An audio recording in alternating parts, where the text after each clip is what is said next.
Hey guys, it's Melissa here from melissaoatman.com. Welcome to Awaken Your Inner Awesomeness, a daily podcast devoted to spirituality and self-help. If you're new, I want to welcome you. If you're returning, welcome back. So today I wanted to talk to you guys about how do you return to normalcy? How do you pick up the pieces after dealing with a tragedy? We all deal with tragedies. Every single one of us has had to deal with some sort of tragedy in our life. And sometimes it can be an unexpected death. Sometimes it can be a breakup. Sometimes it can be even something like some kind of financial ruin. We've all dealt with it, losing your job, whatever. There's not a single person out there that escapes tragedy. It just happens because we came here to learn different things and to grow. And you don't learn when you live a life where you're comfortable all the time. I'm sorry to say that. And I know a lot of people find that hard to believe, that we would pick to have certain things happen to us in our lives. But I truly believe that we do have things we have to experience in order for our soul's growth. Now, that does not make it easier as you're sitting here on this side going, what do I do now? How do I pick up the pieces? How do I move on after all of this tragedy has happened? So I thought that I would do an episode today because in the wake of losing my kid's father to suicide, it leaves people with so many feelings, so many questions, and just wondering why.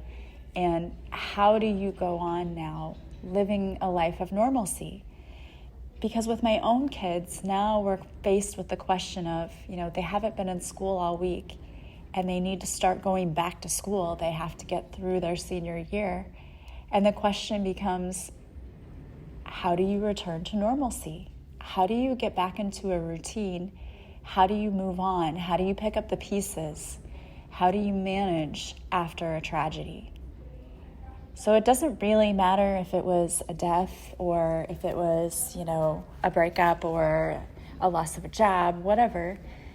You have to understand how to put yourself back out there again and how to get back into the swing of things.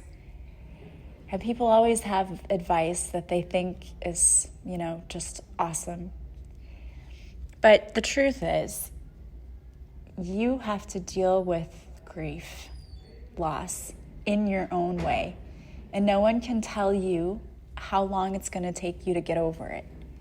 And every single person is different and every single person processes it differently. Even with my own kids, they are both so different and they are processing this whole thing in different ways. My daughter is more of an internalizer. She internalizes a lot of what's going on. And so she doesn't really say a whole lot. And we've had to be really diligent about making sure she doesn't just go sit in her room and isolate herself. Although she also does need some time to sit alone and to be isolated. But we just have to make sure that she's got a good mix of going and being with people and also giving her some space to just process. And my son, on the other hand, does not want to be alone at all. He does not want to be alone. He wants people to talk to him. He has to express what he's feeling. And it ranges from 1 minute I'm crying and I'm upset and I don't understand. And the next minute I'm really mad. I'm really angry and I just want to punch something. Those are the emotions that he's going through. And so it's really hard to have to deal with those extremes. Yet it's such a delicate process. We have to get them through this. So she has to have her mix of being with people and her alone time so she can process. And she, does a lot of writing and coloring and things because it's all for her, like I said, internally. She internalizes everything going on. Yet my son needs you to sit there so he can talk to you, and be a shoulder he can cry on, or redirect him to punch the punching bag that you bought for him instead of punching a door. Those are the things they need. So the first thing I think you really need to understand about yourself as you're going through this process is, what do you need? What are your needs? I'm creating this whole course for kids that I really want to introduce into schools that's called Mindfulness Matters, and it's all about the socio-emotional education for kids, because so many kids aren't getting that at home anymore, and we really do need to introduce that into schools. And there are a lot of people who will say, well, that should be taught at home, that's not our job. But I'm sorry, if we want to educate the whole child and we want the whole child to be able to learn, we have to address those issues because they're not being addressed. And we have students every day, like my kids, who are coming into the schools with tragedy that teachers don't even know about and not knowing how to handle it. So this is super important. And one of the things that I teach in this program is that it's important for kids to understand their own needs, because they have to be an advocate for themselves. They don't always have parents going around saying, this is what my child needs. And in fact, a lot of those kids don't have that. Their parents are not out there looking out for them. So they have to be able to look out for themselves. And one of the first things they have to be able to do is to know what their needs are. And a lot of people don't even know that. As an adult, you may not know what your needs are. So an important thing when trying to get back out there again and getting into the swing of things and getting through this whole grieving process, it's important to know what you need. I've had so many people saying, what can I do? What can I do? What can I do? And I think that's so nice that people want to reach out and they want to do that. And at the same time, I don't know what to tell them to do. I have to think about my own needs. Well, what do I need from people? And sometimes it's just been, just text me. Can I call you? Can I talk? That's all I've needed. But everyone's different and everyone's needs are different. So it's super important that you, number one, know what it is that you need, and number two, know how to ask for it. So if you are like my daughter and you internalize things and you need to be alone and you need to just write in your journal, then do that. Take that time. And writing is so healing. As I was writing my book, it was an extremely cathartic experience. It was very healing to go back through and to read and revisit all of the things that I had been through. And I am very, very happy that I did that, because I think it was a very important step in my healing process. And journaling is an extremely useful tool. So if you're one of those people who feels better after they have internalized something and they kind of, play around with, okay, these are my thoughts, I need to get them out, then do that. Do the journaling exercises. That's so great. If you're a person who just needs someone to talk to, make sure you find someone who you can talk to. You've got to understand, what are your needs? What do you need from other people? What do you need for yourself? And the other thing I think that's so important is to stop questioning why things happen. The truth is, you may never know on this earth why something happened. I will probably never know exactly what was going through my ex's mind when he did what he did. And I have to live with that and be okay with the fact that I just don't know.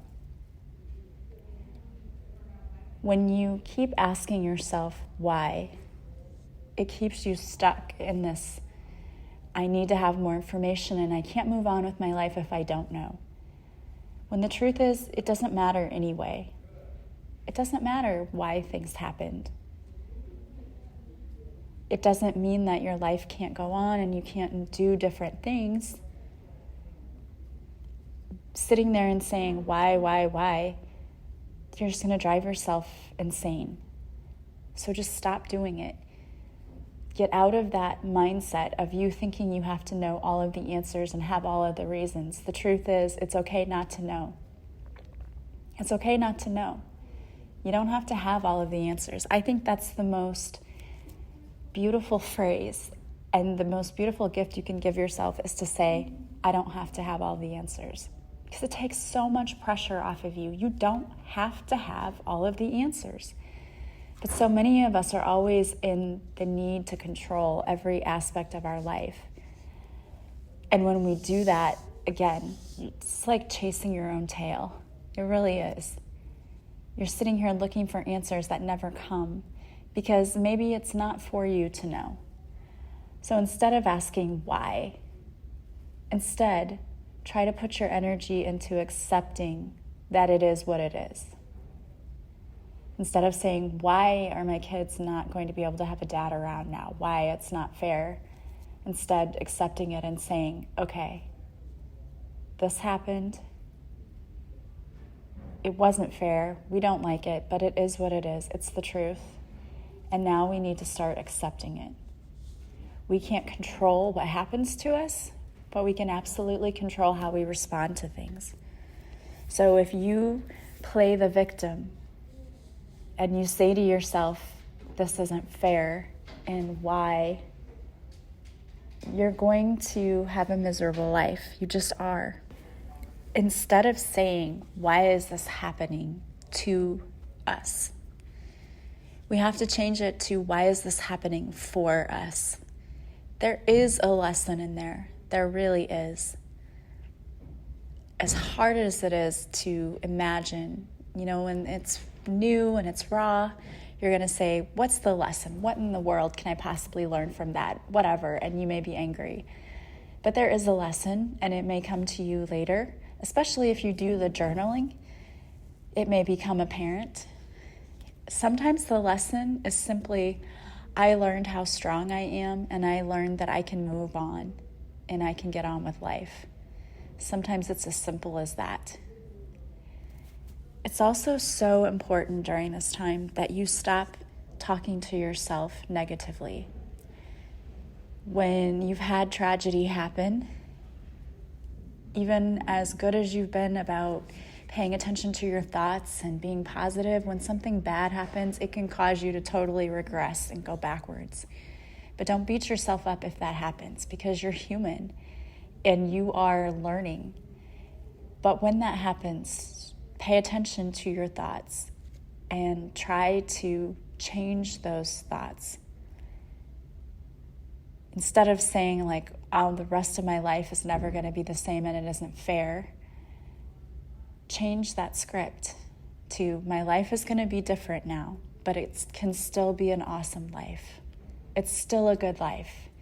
And this is the next point I want to make, is that I think, and I mentioned this on previous podcasts, but I think it is so important to have gratitude. So starting a gratitude journal, if you don't already have one, is an amazing way to help you with this. Like when I find myself starting to say, it isn't fair, now I have to be solely responsible, that I switch that to, I get to be the mother of 2 amazing children, and I am extremely blessed to have that responsibility. And I take that responsibility with pride, and I absolutely see them flourishing and having a beautiful life, and I can't wait to see what they do with it. We have to flip that script. It's easy to fall into the woe is me and I can't do this. You can't let yourself do that. You've got to pay attention to your thoughts. Be mindful. Be in the present moment. Because anyone who's ever had tragedy could choose to just give up. Or just curl up on the couch. If you read my book, I say you curl up on the couch with a carton of ice cream. But don't do that.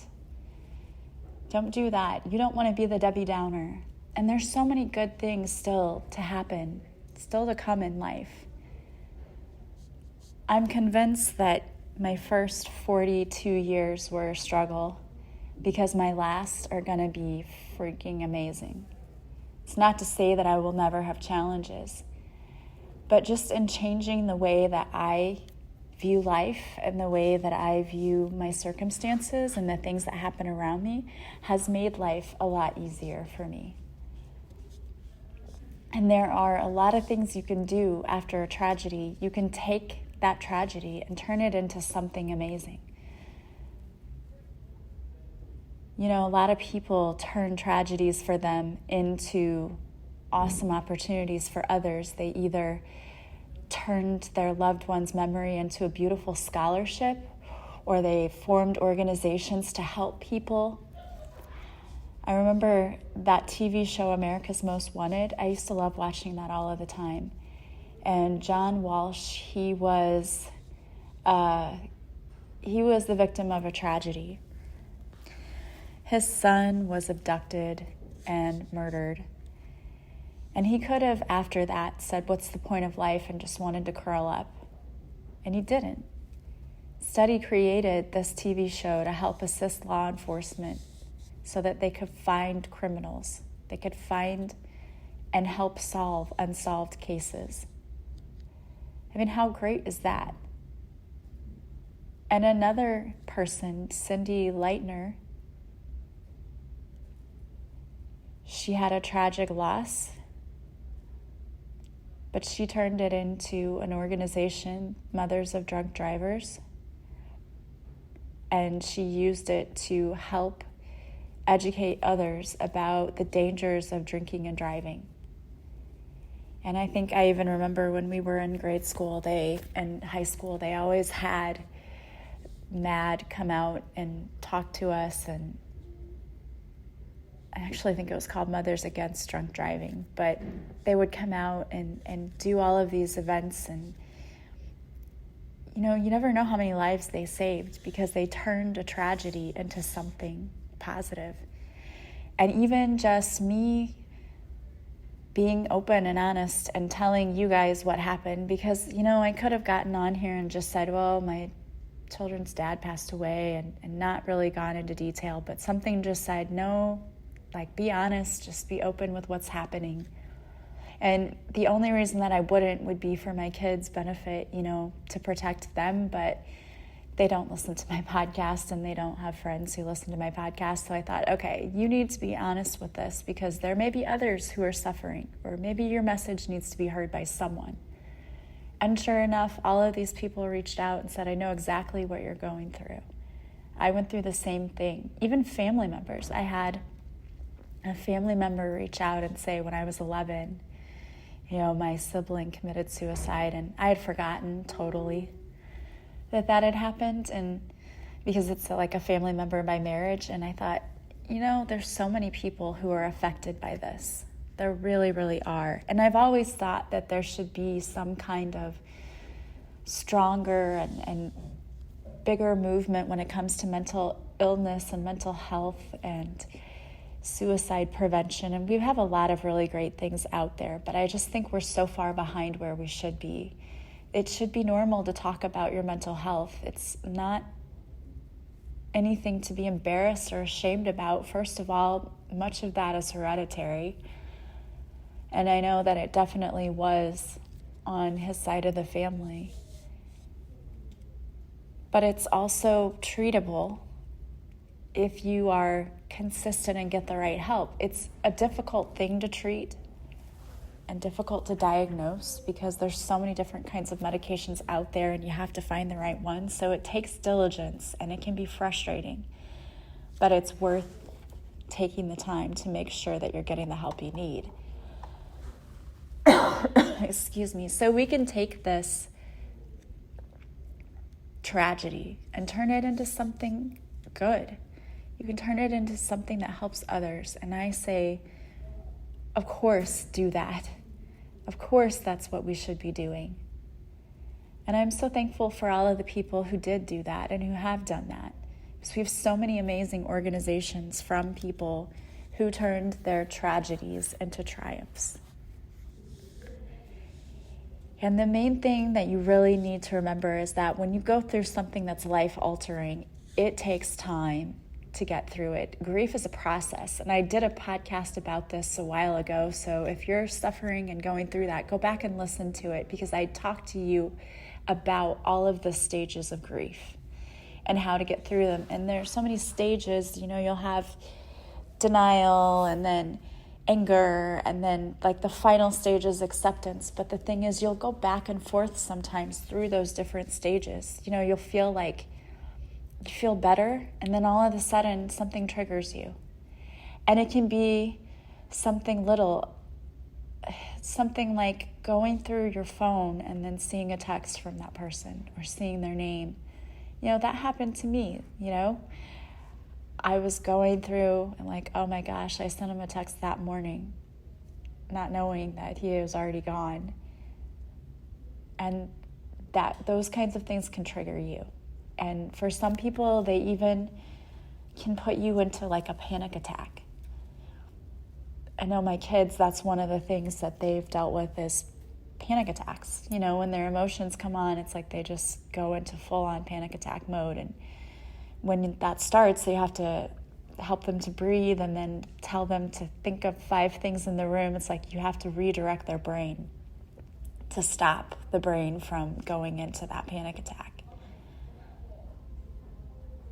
But you have to have patience with yourself, and you have to really understand that it's a process. And use the tools that you have. There's so many great tappings out there and meditations and journaling exercises, so many awesome things. In fact, my program, Love Your Life, has so many really great tools that you can use. So if you're feeling like I'm stuck in this pattern, go and get that program. The rest of February, it's on sale for $33.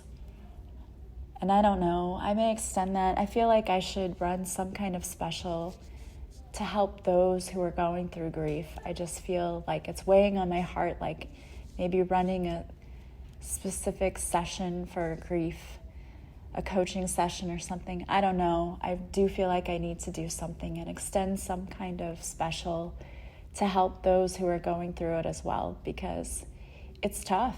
It's really tough. And it can be easy to be stuck in this cycle of pain. But you don't have to be.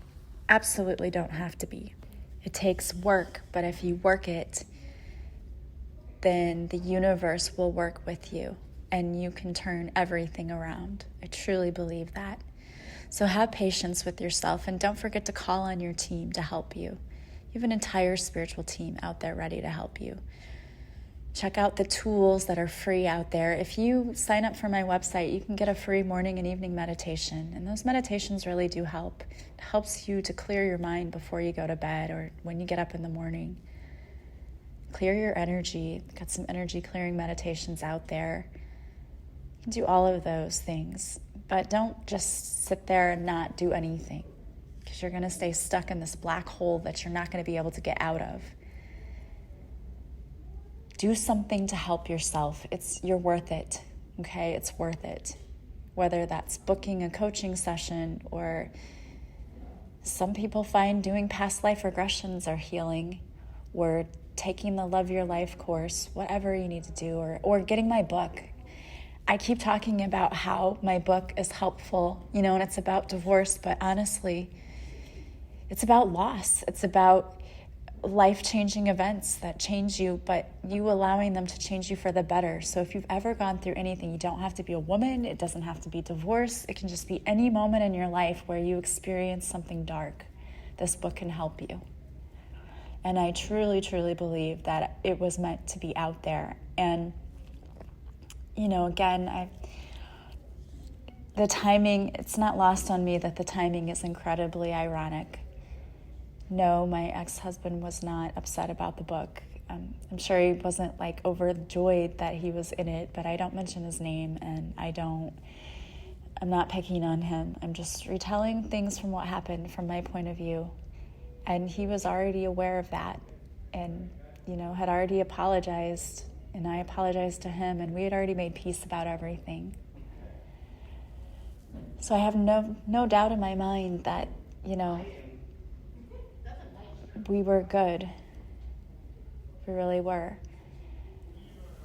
And I just ask, as you're continuing to say prayers for my children, that you extend some prayers and love and light for him as well.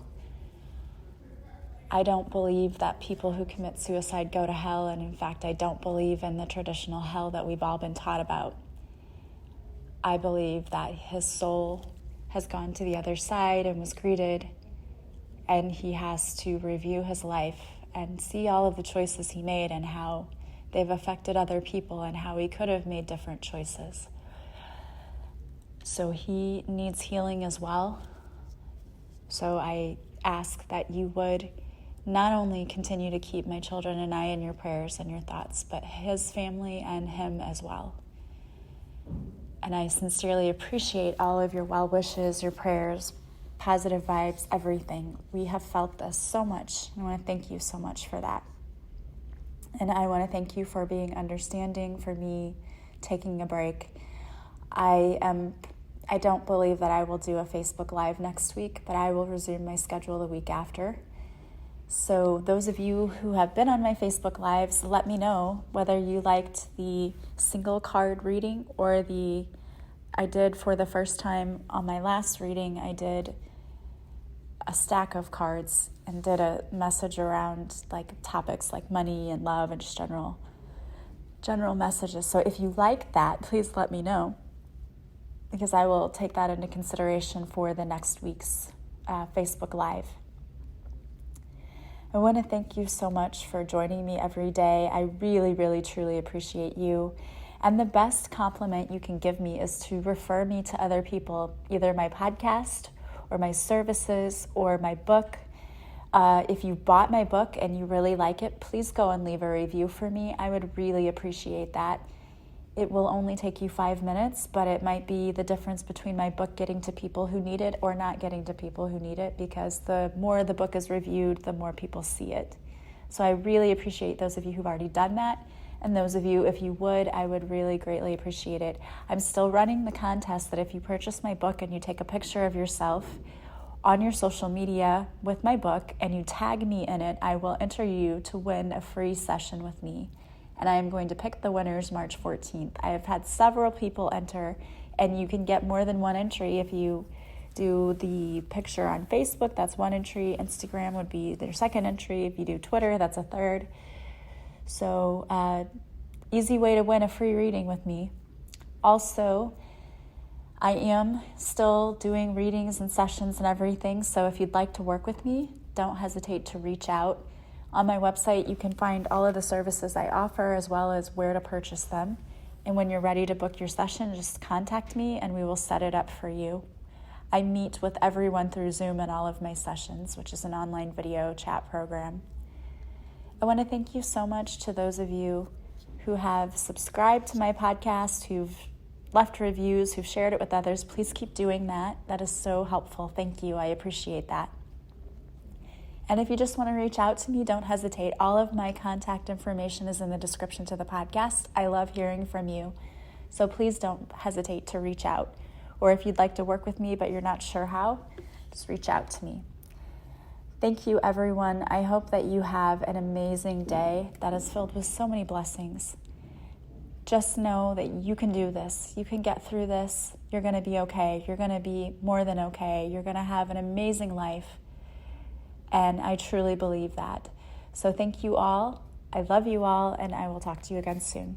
Bye.